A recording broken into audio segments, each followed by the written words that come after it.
სოციალური საწარმო საუკეთესო მაგალითია იმისა, თუ როგორ შეიძლება სოციალური პასუხისმგებლობისა და ფინანსური წარმატების შერწყმა. ასეთი საწარმო არ არის მხოლოდ მოგებაზე ორიენტირებული. მისი ფუნქცია სოციალური პრობლემების მოგვარებაა. შემოსავალი, რომელიც მას აქვს, გამოყენებულ უნდა იქნას სოციალური მიზნებისთვის.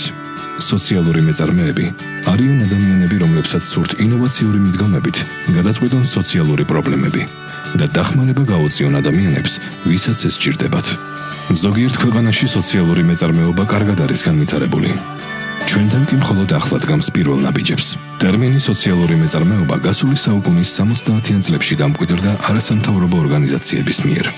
სწორედ მათ დაიწყეს საკუთარი ბიზნესების ამოქმედება ადამიანებისთვის სამუშაო ადგილების შესაქმნელად და დასახმარებლად. დღეს სხვადასხვა ქვეყანაში სოციალური მეწარმეობის განსხვავებულ მაგალითებს ხვდებით.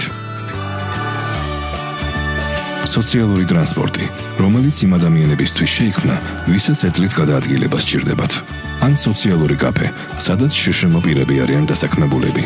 თუმცა ყველას ერთი რამ აქვს საერთო. ეს არის ბიზნესის წარმოება სოციალური მიზნებისთვის. ნებისმიერ თქვენთაგანს აქვს შესაძლებლობა გააკეთოს საზოგადოებისთვის სასარგებლო საქმე და შეათავსოს ეს ბიზნესთან.